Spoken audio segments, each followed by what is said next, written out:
Good morning. Welcome to Sky News Breakfast. And we start with breaking news this morning.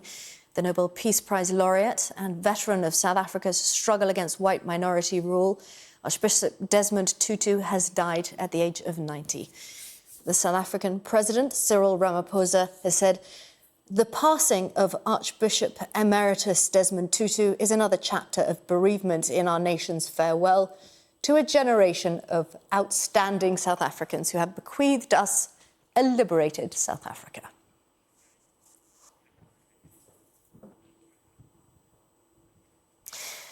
The NHS's top doctor has called on those who haven't got their third COVID jab yet to urgently book their booster. It comes as experts warn that 2 jabs don't provide the protection required against the Omicron variant. The NHS National Medical Director, Professor Stephen Powis, warned that with new infections at a worryingly high level, those due for a jab shouldn't delay any further. New data suggests a huge uptake in recent days of first doses from younger people. Meanwhile, new restrictions come into force today in Wales, Scotland and Northern Ireland to try to curb those rising case rates. From today, a maximum of 6 people are allowed to meet in pubs, cinemas and restaurants in Wales. A total of 30 people are allowed at indoor events, 50 people allowed at outdoor events. In Scotland, all outdoor events are capped at 500 people, while indoor events are limited to 100 people standing or 200 seated. It obviously means Hogmanay events will be cancelled and football matches will go ahead without fans. The rule of 6 will also be in place for hospitality in Northern Ireland, where indoor standing events are no longer permitted and socialising is reduced to 3 households only. In England, however, Boris Johnson is yet to announce any further restrictions after a move to Plan B earlier this month. Here's Sky's Sadia Chowdhury. Christmas weekend spent vaccinating. For Dr. Sidat and his team, that is the top priority. So we've had a really good day. We have had almost 1,000 people through the door. Among those taking up the offer of a jab, around 150 undocumented migrants. One of the reasons for us looking to open on Christmas Day was to accommodate people that are working for 364 days a year. I know that's hard to believe, but there are people out there who don't get a single day off apart from Christmas.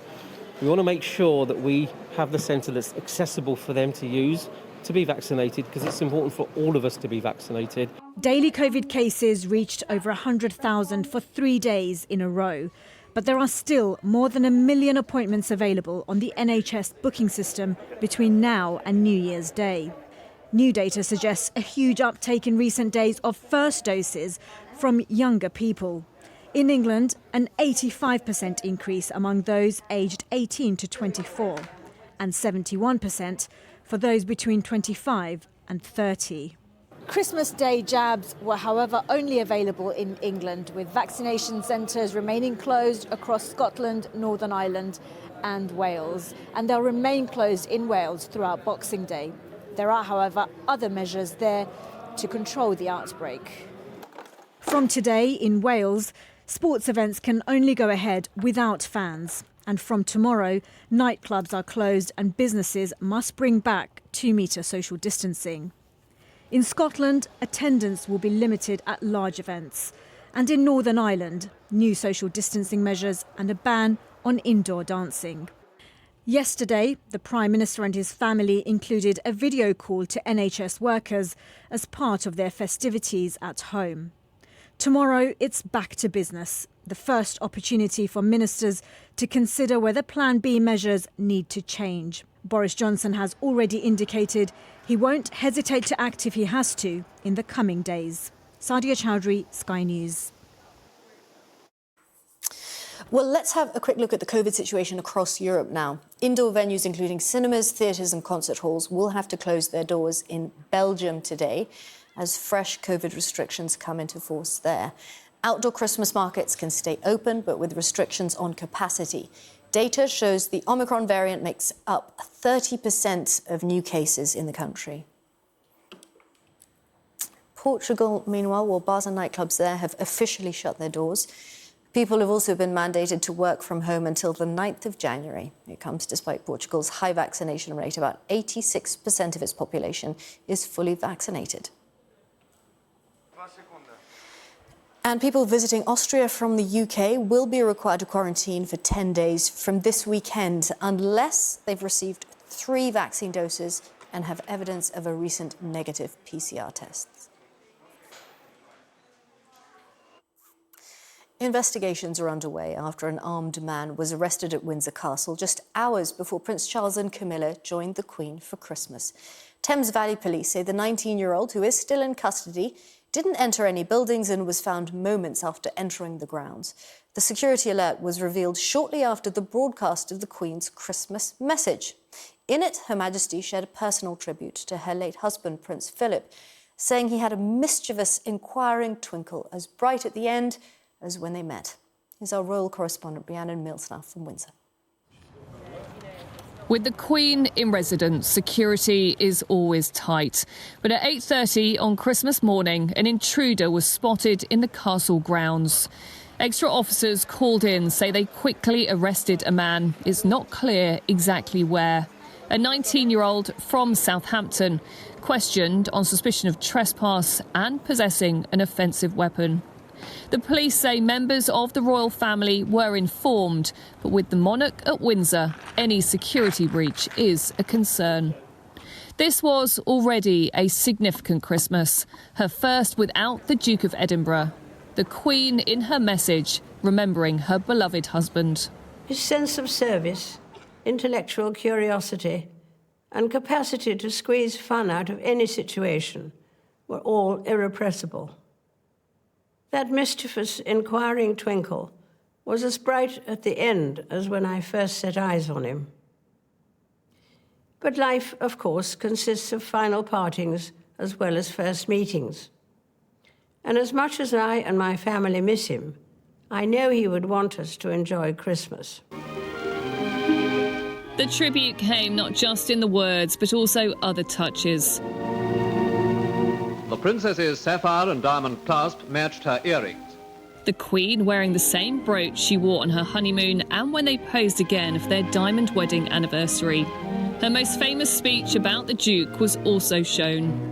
He is someone who doesn't take easily to compliments, but he has quite simply been my strength and stay all these years. Since his death in April, it is the most personal tribute we've heard from the 95-year-old, who, despite her own recent ill health, has simply wanted to carry on. Are you sure you're meant to behave? At the same chapel where his funeral was held, Prince Charles and Camilla, Prince Edward and his family arrived for a Christmas morning service, with no sign of any concern about the earlier security breach, as they came to spend time with the Queen, who decided to stay at Windsor rather than travel to Sandringham. COVID again changing her plans. The Queen's festive address is always in her own words and often seen as a chance to send important messages to the country and the Commonwealth. There is no doubt that this year it is much more emotional and heartfelt than we've heard in the past, but again echoes that warmth that we saw from the family back in April and shows that Prince Philip is still very much missed by his family and his wife. Just 6 weeks from now, we'll see the start of my Platinum Jubilee year, which I hope will be an opportunity for people everywhere to enjoy a sense of togetherness. Next year, she'll mark another milestone, but without him. Her family there to step up and support a monarch who, after 70 years, continues to personally deliver her own Christmas gift to us all. Rhiannon Mills, Sky News in Windsor. I just want to update you on that very sad news this morning that Archbishop Desmond Tutu has died at the age of 90. You know, we've had a statement on behalf of his family. It's issued by Dr. Mampela Rampela, who's the acting chairperson of the Archbishop Desmond Tutu IP Trust and coordinator of the Office of the Archbishop. It's a very long statement. But it says in the late 1990s, he was diagnosed with prostate cancer, with which he lived for the past 23 years. In recent years, he was hospitalised on several occasions to treat infections associated with his cancer treatment. Ultimately, at the age of 90, he died peacefully at the Oasis Frail Care Centre in Cape Town this morning. Courageous, gracious and concerned for the welfare of others to the very end. It does go on, but some key paragraphs jump out. South Africa and the world has lost one of its greatest parents and role models. The Arch was abnormally imbued with a sense of pastoral duty to serve the best interests of his species, the human family and planet, to do the right thing, to make people feel part, to advance justice, humanness, peace and joy. On behalf of the Tutu family, we thank all across the country and the world who upheld Arch in their prayers and whose love and respect for him fueled his extraordinary body of work on earth. As he often said, leaders take the plaudits on behalf of others.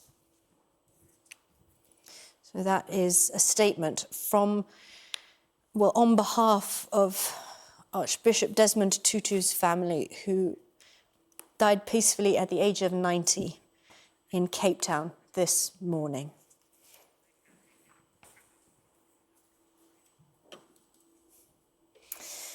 Now, the bodies of 16 Kurdish migrants who drowned trying to cross the English Channel in November have been repatriated to the Kurdistan region of Iraq. A warning, the following pictures do have some flash photography. Our relatives waited at Erbil airport as the bodies arrived. 27 people died in that incident. It was on the 24th of November, and it was the worst tragedy of its kind in the English Channel. Well, UK authorities have rescued 67 people who were trying to cross the Channel on Christmas Day. Border Force agents took a group of people to Dover in Kent in the early hours of Saturday after an incident involving two small boats. French authorities also intercepted one boat on the same day. It's not known how many people were on that third boat. Well, also making news this Boxing Day morning, two members of the humanitarian group Save the Children are missing after an attack in Myanmar in which the military is alleged to have killed more than 30 people. Witnesses and other reports claim villagers, including women and children, were rounded up, shot, and their bodies set on fire in the eastern village of Mo So. Hundreds of so-called dangerous dogs have been killed after being seized by police this year. That's according to new figures obtained by Sky News. An investigation has found more than 1,500 dogs have been destroyed after being detained under the Dangerous Dogs Act in the UK since 2019. But the RSPCA says that many dogs were being put down under the controversial law without any concerns about their behaviour. Ministers are being urged to end trail hunting on public land as Boxing Day meets are due to be held across the UK tomorrow, as hunts do not traditionally meet on Sundays. It's a bank holiday tomorrow, so both Labour and the campaign group, the League Against Cruel Sports, have criticised the government for granting licences for the hunts, citing concerns that the practice is being used as a cover for illegal fox hunting. Consumers are set to shop from home, but spend more in the post-Christmas sales than in previous years, in a reassuring sign for online retailers. A survey suggests that bargain hunters plan to spend an average of £247 each in the end-of-year sales. That's an increase of £85 on last year. But almost half of those polled believe inflation may affect how much they buy overall. Now, it is Boxing Day, which means there will be living rooms across the country filled with leftover waste from Christmas Day, and families unsure which bits should go in which bins. So how can people make sure that their Christmas waste is being disposed of properly, especially at a time when COVID has already put so much strain on councils' rubbish collection services? Joining me now is Steve Emerton. He's the editor of Let'sRecycle.com. Steve, Let's Recycle, tell us which bits go in which bin. I have this problem when it's not Boxing Day. Good morning, Stephanie. Well, I think this year it really is a Boxing Day. Everybody's shopping at home more, and of course, so there's more boxes around. I think the main thing is that if you can reuse materials for next year, perhaps chop up those Christmas cards, reuse wrapping paper, do so, then you'll be cutting down on your waste. But obviously, everybody is surrounded, a lot of people surrounded by wrapping paper, boxes, things you can recycle, things you can't recycle.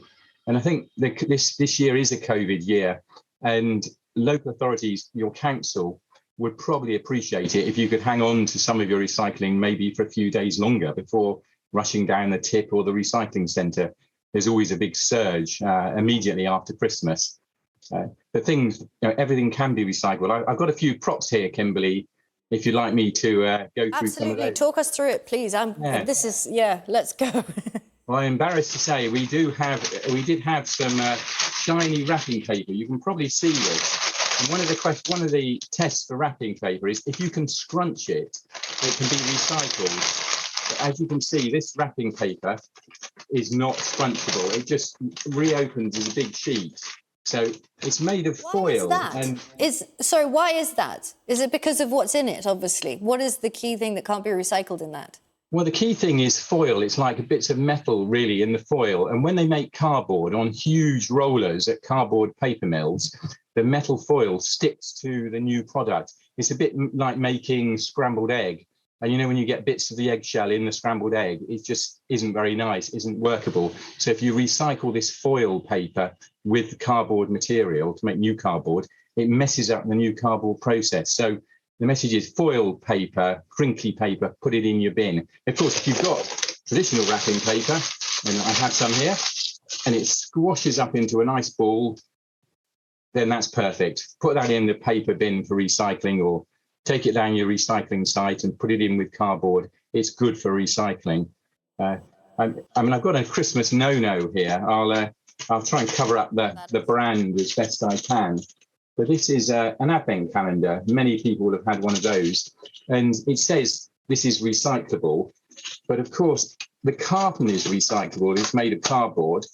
But inside there's foil, aluminium foil, and there's a big plastic tray. Very difficult for recycling. And if you can take it apart, recycle the cardboard. If you can't, put it in the rubbish bin. So it's a bit of a challenge for everybody, I know. But I think the message is do the best you can, and also check on your local authority website. Another no, Kimberley, would be polystyrene. Very difficult, and still too much of it about. Some councils now, North London, for example, will recycle it, but for most people, it's still something that you cannot recycle. So, why is that? Yeah, it's white polystyrene. It's such a nuisance. Fortunately, there's less of it about. I mean, the good stuff is that all these envelopes, cardboard, get those to the recycling sites as much as you can. And there's also Christmas trees, of course. Your plastic metal Christmas tree can possibly be recycled in a metal skip at the local tip, if it's still got metal in the twigs and branches. And your Christmas tree, your local authority, if it's a real live Christmas tree, can recycle it very often. So, it sounds like you should be thinking about recycling before you get to the point where you're unwrapping the prezzies, that actually you should be looking at what you're buying to wrap prezzies in. Absolutely. Yeah, that's exactly right. Look ahead, buy even brown paper with reusable ribbon or string that you can reuse is a great way of wrapping presents in advance.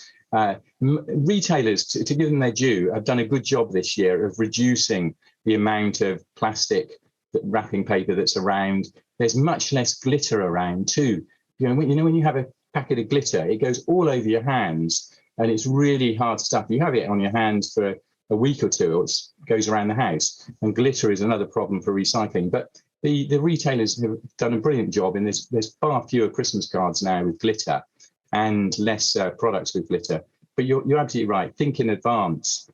Very hard sometimes because materials, products, toys still come with lots of packaging, so there is a lot more waste. And you mentioned, Steve, sorry to butt in there, you mentioned that councils have had, well, they will have a hard time because so many people will obviously go to the tips now and try to get rid of everything. But in general, it's been really difficult, hasn't it, COVID, for local councils? And what sort of difficulties have they had? They had, in the very beginning, they had a lot of difficulties in that the local tips or recycling centres had to close because of fears of spreading the virus, and that caused a backlog.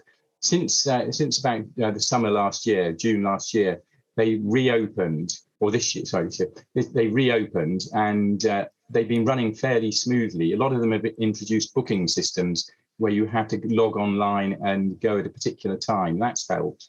But of course, at the moment, with this Omicron virus, or Omicron variant of the virus, they're finding crews are off sick, and local authorities, say in parts of Dorset or East London, Greenwich, and some in the north of the country are struggling a bit on having enough drivers and crew collection staff as well. So I think the message would be that you might miss some collections. Local authorities are trying to do their best, but like all services, public services, they're a little bit hampered by crew shortages at the moment. But overall, the fact that Christmas has fallen on a weekend is actually helpful to them. Christmas on a Saturday doesn't mess up the services for many councils as it is happening on a Wednesday. So a number of local authorities are actually running their services as they normally would, which is a real bonus for the public who want to get rid of their recycling and waste. So a lot of councils carrying on with the same collection days. Of course, a lot not. A lot certainly gets confusing. You think, oh God, my collection's on a Tuesday. It's now going to be on a Wednesday, or is it a Thursday? It does make it a bit harder. So, check out when your next collection is. But I think by and large, the local authorities are pulling through, but there could be some local disruption. OK, Steve, thank you so much. That's really interesting. Thanks a lot. Have a lovely Boxing Day. Thank you, Kimberley. Great. More boxes than foil, I hope. Yes, I hope so. Exactly. No foil to be found. Not too much anyway. Indeed, no. Thanks, Steve. And now, yesterday was officially a white Christmas for parts of the UK. The Met Office has confirmed the Shetland Islands and parts of eastern Scotland saw snowfall from 7 a.m. on Christmas Day, with the Met Office issuing a yellow warning that more could be on the way today. Video posted to a local weather page on Twitter yesterday already showed substantial snowfall in Aberdeenshire. And just a reminder of our breaking news this morning. The Nobel laureate and anti-apartheid activist Archbishop Desmond Tutu has died at the age of 90. A statement has been issued on behalf of the Tutu family. It says that in the late 1990s, he was diagnosed with prostate cancer, with which he lived for the past 23 years. In recent years, he was hospitalized on several occasions to treat infections associated with his cancer treatment. And ultimately, at the age of 90, he died peacefully at the Oasis Frail Care Centre in Cape Town this morning. Courageous, gracious, and concerned for the welfare of others to the very end. That's a statement on behalf of the Tutu family. And just to tell you again, Desmond Tutu, South Africa's Nobel Peace Prize winning activist. He was an activist for racial justice, LGBT rights. He was also the retired Anglican Archbishop of Cape Town, and he has died this morning in Cape Town. It was announced by the South African President, Cyril Ramaphosa. He was an uncompromising foe of apartheid, which, of course, was South Africa's brutal regime of oppression against the black majority, and he worked tirelessly, non-violently, for its downfall. He was buoyant, he was indeed blunt-spoken. He was a clergyman and he used his pulpit. He was the first black bishop of Johannesburg and later, as I said, the Archbishop of Cape Town. So he used his pulpit and frequent public demonstrations to really galvanise public opinion against racial inequality, both at home in South Africa and, of course, globally. He was a global figure. Archbishop Desmond Tutu has died this morning in Cape Town at the age of 90. Let's speak to Tebe Kalafeng. He's the CEO and founder of Brand Africa. Tebe, thank you so much for talking to us. Just tell us what the Archbishop meant for South Africa. For many of us growing up in apartheid South Africa in the 70s and for many prior to that, he was the ultimate embodiment of the South African resistance. But more than anything else, he represented the goodness of humanity. He was resilient in his opposition to apartheid, but most importantly, he was a soldier that we needed, that apartheid government couldn't touch because he was a man of the cloth. We've got a picture, Tebe, of you actually meeting the Archbishop. I think we can get that up. But just tell us, what was he like? There you go. What was he like as a person? What was it like being in his presence? He was there's a few of them. There is Mandela, there is Desmond Tutu. When you were in their presence, you felt that you were transcended from the ordinary human being. He was very calm and kind. He was very warm. And to us, that is probably the magic of what differentiated him from many of the struggle heroes. He was not angry. He was principled. So in his presence, he was just a magnanimous human being to be around, and very warm and very welcoming. And the picture you showed, it was quite late in his years. I think he was in his 80s already then. And he was retired then. But even then, you were just transformed when you were in his presence, because you felt that you're in the company of somebody greater, somebody above many of us. What has he been doing since he retired?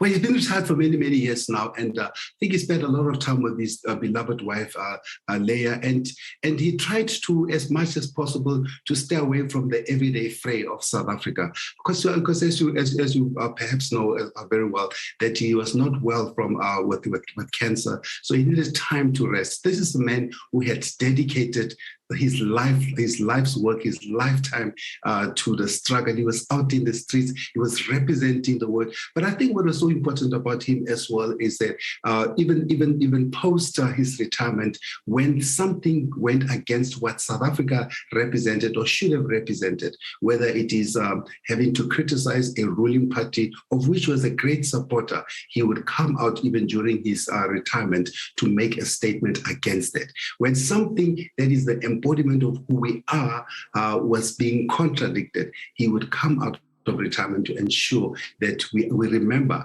why we've got here and how we got here and why we are, and the humanity and the goodness of humanity. It's interesting, we're just playing pictures of all the people he's met, and it's extraordinary, isn't it? Yes, he was a huge figure within South Africa, but the fact that globally he had such a following, and just so many people listened when the Archbishop spoke. Because he was one of those few people who was not who never ever took advantage of his position in a negative way, but everybody else felt that by being around him, they were also contributing to a greater good by supporting him. Yes, he loved children, he loved people, whether it's celebrities or anybody else, everybody wanted to be like him. The same way that he had that similar Nelson Mandela magic. Of course, he was with us much longer than Nelson Mandela, because even as a young priest, he was always out there. So his name and his image was already very global, and he never ever changed. I think what's important about him is that he never wavered, he never changed, and the times never changed him. He remained that which was a thorn on the side of apartheid, but not only just apartheid. He was a thorn on the side of everyone who contradicted the goodness of humanity. That's what I was just about to ask, because once apartheid fell and the new South Africa was born, he was also a huge critic of corruption, wasn't he? He was. He would stand up against the ruling party for anything against corruption. He would stand up against the ruling party for when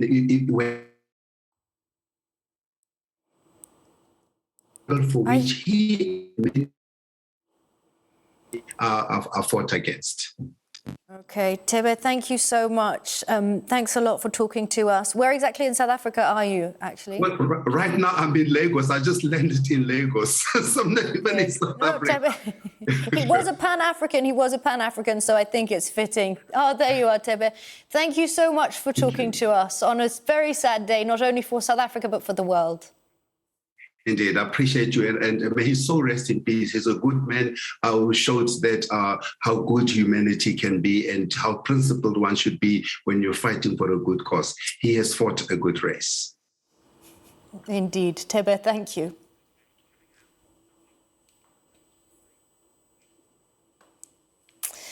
Well, a little earlier this hour, we spoke about material waste this Christmas. But what about food waste? Figures suggest about 7 million tonnes of food is binned across the Christmas period in the UK alone, and that's every year. So what can we do to get this number down, especially when people are trying to be more environmentally conscious? Joining us is Alison Walsh. She's the Commercial Director of food distribution charity Fair Share. Alison, thank you so much for talking to us. 7 million tonnes over the Christmas period. That's unfathomable. That's actually the annual amount, but that's equivalent to 14 billion meals. And when you think about all the energy and the effort and the nutrients that goes into growing that, it's a criminal waste of food and energy, isn't it? Yeah. Why do people throw so much food away? Well, I think it's planning. It's about being enthusiastic. It's about not necessarily knowing what's going to happen on what day. So I think people buy in order to feel secure that they've got enough food in the fridge. But actually the art of all of this is planning, only using what you need, thinking about maybe what you're not going to use straight away and freezing it. So it's all about the different steps that we can all take to not waste that amount of food. So Boxing Day is all about, the ham sandwiches, the turkey sandwiches. What do you think people can do to practically reduce their waste? I think definitely the freezer. If you're not going to use something straight away, think about, can you freeze it? Have you got vegetables? Can you turn them into soup? Who doesn't love a bubble and squeak with sprouts? I think also turkey and any leftover meat can turn into a pie, whether you've got pastry or mashed potato or something like that. So I think it's about looking at those different elements and thinking individually what you can do with them, but also giving yourself the benefit of time and freezing it to use on another day. Is there anywhere you could take your excess food? It's an interesting question, and it depends at what stage your food is. So, for example, if you've got a few bananas that you just think, I'm not going to eat them, but you're not going to do anything else with them, there are food sharing apps now like Olio where you can go on and say, I've got a few things, they're not cooked, they don't need to be kept in the fridge, and there's somebody locally who can take them from you, and I think we'll be very grateful. Fair Share actually works with the food industry on large scale surplus from the food industry, and we redistribute that out to charities across the UK. But locally and in your street, technology will help you find someone who would really appreciate that food. OK, Alison, thanks a lot for that practical advice. Alison from Fair Share, thanks a lot. Let's have a look at the papers. With us to review them, the writer Benedict Spence and Mo Lovett, who's a writer and academic. Hello to you again. Thanks for joining us. It's a little later, maybe a bit more bright-eyed. Well, I certainly am. Mo, let's start with this really sad breaking news this morning about the Archbishop Desmond Tutu. You lived in South Africa, you were telling us. Yeah, I did. I lived there about 15 years after the end of apartheid. And I think one of the many things that shocked me about the scars of the apartheid regime was a lot of young Black people didn't have leaders. They didn't have leaders that they could relate to because there'd been generations of oppression. And so people like Desmond Tutu and Nelson Mandela were really, really important in sort of Black empowerment, I guess, but, people feeling that they could take their place in South African society. So not only, I think, did he obviously had a pivotal role in bringing to end the brutal apartheid regime, but also afterwards as well, in providing that kind of inspirational leadership.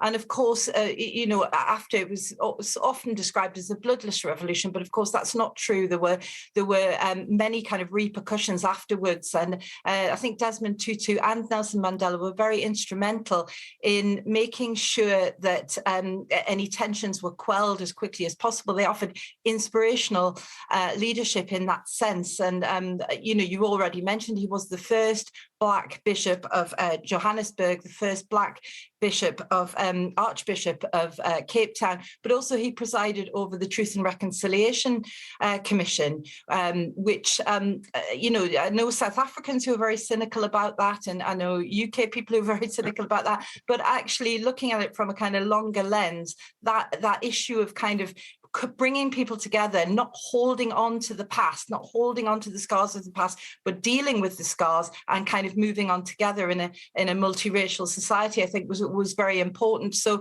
he was a towering figure, not only in bringing to an end apartheid, but also in kind of the aftermath that followed. And obviously, as you say, it's very, very sad news.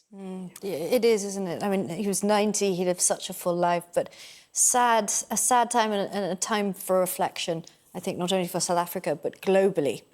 Let's turn our attention to the papers this morning. Benedict, tell us about the Times. They're leading with the PM. Apparently, vowing to keep the schools open.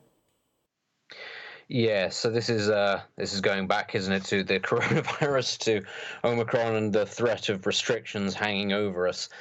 We were talking in the first segment, weren't we, about the lead, and actually you can see it there at the top of the Sunday Times. Starmer moves into 8-point lead as Partygate takes toll on Tories. Well, you can kind of imagine how, given the Tories have taken a real battering in the last few weeks in the polls, having previously been almost untouchable, the dread, I think, that crept over the nation as talk of restrictions started creeping back into the narrative.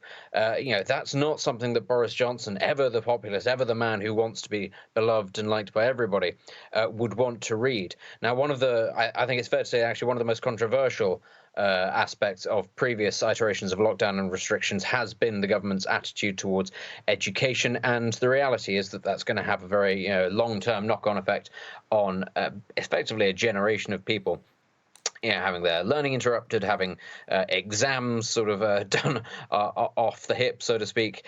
And the problem is, for the Prime Minister, for Boris Johnson, is that people are aware that in whatever form it takes, the virus is not particularly dangerous to children who don't have underlying health conditions. People have already realized now that whether you're fully vaccinated or unvaccinated, the virus will still spread. So the idea of a school being a vector of the illness is one that's pretty tough to swallow, given that all aspects of life are vectors of spreading the disease, if it comes to that. The long and short of it is, I don't think a lot of people are very happy about the interruption to their children's education, and parents are voters. And as we've already seen, the voters are not happy with Boris Johnson. If we were to disrupt schools for another period of time, be it a fortnight, be it a month, we're heading into January. This is when exams start to happen, another set of exams. I just think the anger that would come from a large section of the population is something that it's not really taken hold yet, but it must be said, when it comes to children, people do get very irate, understandably so. And I think if you're Boris Johnson, you're sat there, you're looking at the risks of this iteration of the virus, and you're thinking to yourself, politically, is this a hit I can actually afford to take? If it means more exams being cancelled, if it means more children falling behind at school, if it means more disruption to parents who will have to go back to work in the new year, I think probably he's looking at that and saying that that's a fight that he doesn't want to have. Benedict, you hit the nail on the head. There is a sense of dread, isn't there, when you read about possible new restrictions, about kids not being able to go back to school. Talk us through what the Telegraph have on their front page, Mo. What is this dodgy data that they're talking about? Yeah, well, it might be a bit of a hyperbolic a headline, but I think we all remember last weekend Sajid Javid talking about the fact that there was a 17-day delay lag between patients becoming infected and then requiring hospitalisation. 17-day lag. It just didn't ring true. And I think, like so many people, I've been following all sorts of epidemiologists and virologists and listening to podcasts and all that sort of thing. And it has emerged that this isn't correct. The Office for National Statistics are suggesting an average delay of 9 or 10 days. And the suggestion from the Telegraph is that Sajid Javid got this information from Dr. Jenny Harries, who's the chief executive of the UK Health Security Agency, formerly Public Health England. And there is a suggestion that the more cautious you are, the more likely you are to put restrictions in place. So by making this cautious assessment, this 17-day assessment lag between infections and hospitalisation, it's made the case for restrictions in the new year all the more stronger. And I think why this is particularly concerning is not just for party animals like myself and Benedict, who are hoping to celebrate in New Year's Eve. Not together, I have to say, we're at different ends of the country.